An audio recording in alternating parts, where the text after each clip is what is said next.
Hello दोस्तों, मैं हूं शकील अहमद और आप सुन रहे हैं मेरे YouTube चैनल पर गुमनाम किस्से। आज मैं कैसे ही गुमनाम किस्सा लेकर आया हूं जिसका टाइटल है ये भी है इबादत। तो आइए चलते हैं कहानी की ओर। पंकज शर्मा और रूपा की शादी को 12 साल हो गए थे।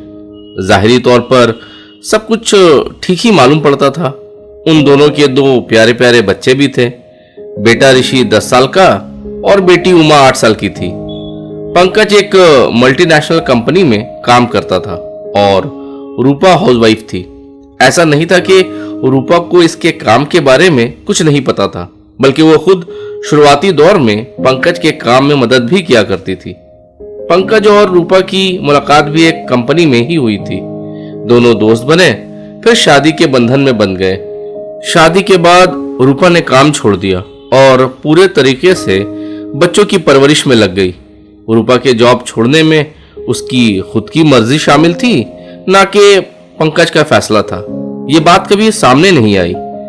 हर पति पत्नी में झगड़े होना आम सी बात होती है, लेकिन उस झगड़े की बिना पर उनके आपसी रिश्ते के बारे में कोई राय कायम करना बड़ा मुश्किल होता है।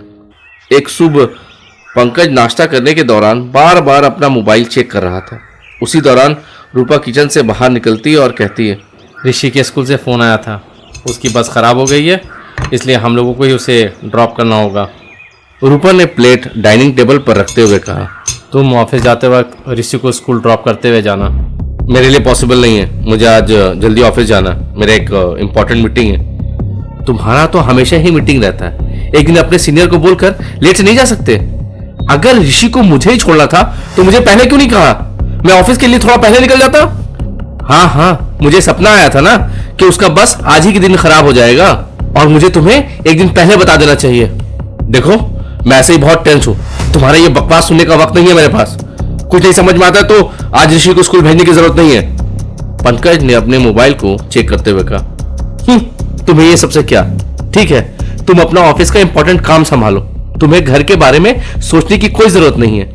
रूपा की आवाज में चिड़चिड़ाहटपन था। देखो, मैं ऑफिस जाते वक्त तुमसे बहस नहीं करना चाहता हूं।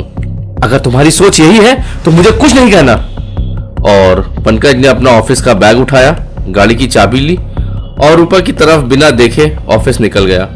उतने में ऋषि कांधे में बैग लेकर कमरे से बाहर निकला और अपनी माँ से कहा, मम्मा, पापा तो मुझे बिना लिए ऑफिस चले गए। मैं स्कूल कैसे जाऊंगा? आज मेरा यूनिट टेस्ट है मम्मा, अब मैं स्कूल कैसे जाऊंगा? रूपा का चेहरा गुस्से से लाल हो रहा था। वो चुपचाप डाइनिंग टेबल के पास खड़ी थी। पंकज जल्दी जल्दी ऑफिस पहुंचा। सारा रास्ता वो यही सोच रहा था, कहीं पहुंचने में देर ना हो जाए। ट्रैफिक सिग्नल अगर मामूल से ज्यादा देर रुकती तो उसके दिल की धड़कन बढ़ जाती। बहरहाल वो ऑफिस 5 मिनट पहले ही पहुंच गया। जाकर देखा तो मीटिंग रूम में कोई भी नहीं था। उसने अपने कोलीग से पूछा, राजेश, आज मीटिंग नहीं होगा क्या? तुमने व्हाट्सएप चेक नहीं किया? बॉस ने मैसेज कर दिया था ना कि मीटिंग 12 बजे से होगी। बॉस का शायद कुछ पर्सनल काम आ गया है।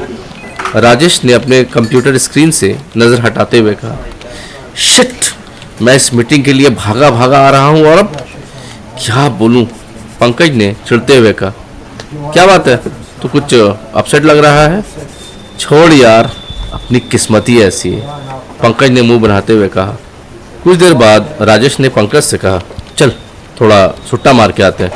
पंकज तब तक नॉर्मल हो चुका था और 15 मिनट बाकी है मीटिंग में।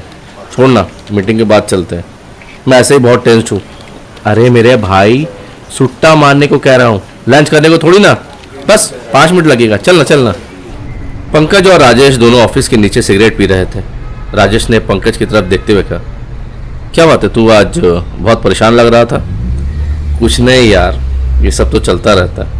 अरे मगर क्या चलता रहता है, ये तो बता। अब क्या बोलूं, आज के मीटिंग के लिए 2 दिन से मेल पे रिमाइंडर आ रहा था और आज बाबू साहब खुद ही गायब है। साला इसकी वजह से घर में माहौल खराब हो जाता है। क्यों, घर में क्या हुआ? अरे कुछ नहीं यार, वही वाइफ का पुराना आलाप, आपको घर की जिम्मेदारी से कोई मतलब नहीं है। अब उसे कौन समझाए कि मेरे लिए जॉब कितना इंपॉर्टेंट है, कहाँ से घर के खर्च पूरे करूंगा? राजेश ने अपनी घड़ी की तरफ देखते हुए कहा, चल सिर्फ 2 मिनट बचे हैं। उस रोज मीटिंग में एक नया चेहरा भी दिख रहा था। ठीक बॉस के बगल वाले सीट में एक खूबसूरत और पुरकशिश लेडी बैठी थी। सभी के जहन में उसके मुतालिक कुछ न कुछ चल रहा था, लेकिन बॉस ने मीटिंग की शुरुआत में ही उस लेडी को सबसे मिलवाया। Hi guys, she is Roshni Tripathi and she has recently joined us as a marketing manager. She is responsible for our brand marketing. Brand marketing सुनते ही पंकज के दिल में एक खुशी की लहर दौड़ गई। वो खुश क्यों हो रहा था वो खुद भी ठीक से नहीं जानता था।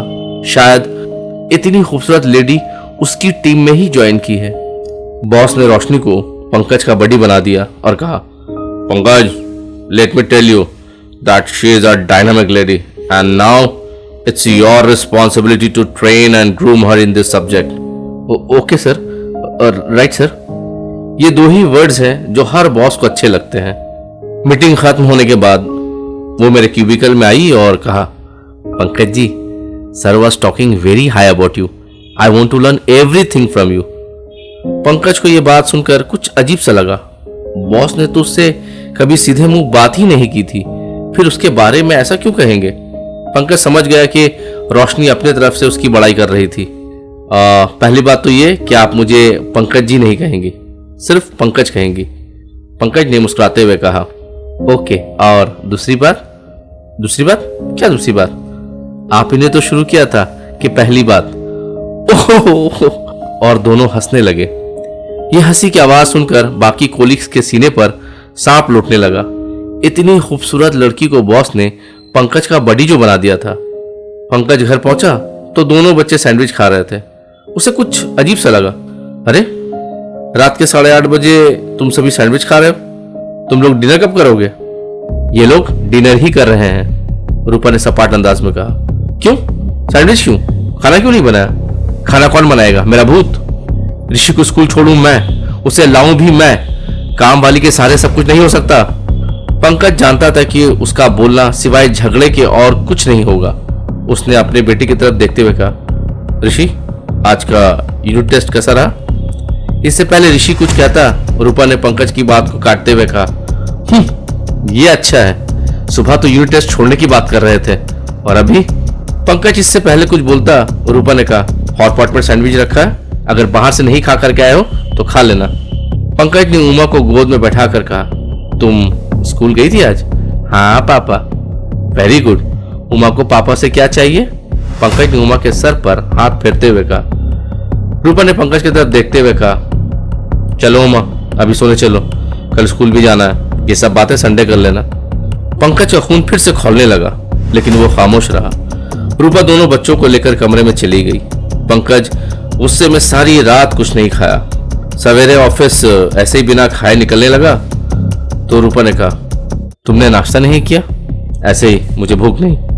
क्यों? आज ब्रेकफास्ट का बाहर प्रोग्राम है। रूपा ने तंजिया लहजे में कहा, ऐसे ही समझ लो। और ये कहते हुए पंकज घर से बाहर निकल आया। ऑफिस पहुंचा तो रोशनी पहले से ही उसके क्यूबिकल में बैठी उसका इंतजार कर रही थी। उसे देखते ही रोशनी ने कहा, पंकज, आज मैं अपनी ज्वाइनिंग पार्टी दे रही हूँ। अगर घर से टिफिन लाए हो तो किसी को दे दो। आज लंच मेरी तरफ से। पंकज क्या कहता कि टिफिन तो छोड़ो, वो तो बिना कुछ खाए ही घर से आया है।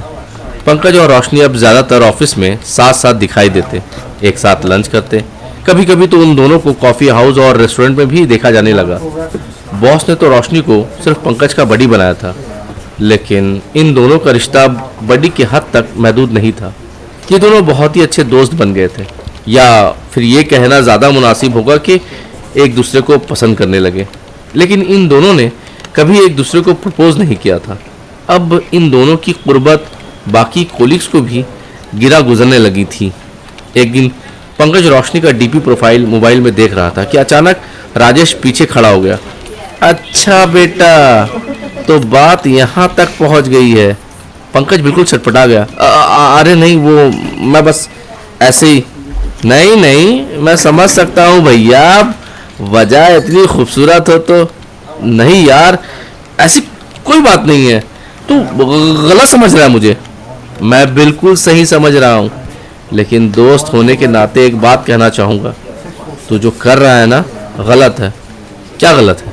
अगर हम दोनों को एक दूसरे की कंपनी अच्छी लगती है तो क्या गलत है? तुझे नहीं लगता कि तू अपने साथ साथ उसकी फैमिली को भी डिस्टर्ब कर रहा है? अगर ये बात उसके हस्बैंड को पता चल जाए तो? हस्बैंड?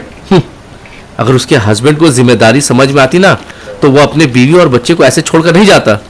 पंकज, उसका छोड़, पर तेरे तो बीवी बच्चे हैं। हाँ हैं, तो मैं उन लोगों को डिसोन थोड़ी ना कर रहा हूँ। एक बात बता, तेरे कितने बच्चे हैं? 2 हैं। क्यों? राजेश ने पंकज की तरफ देखते हुए कहा। तूने दूसरे बच्चे के बारे में सोचने से पहले ये सोचा था कि दूसरे को इस दुनिया में लाने से पहले के लिए प्यार कम पड़ जाएगा?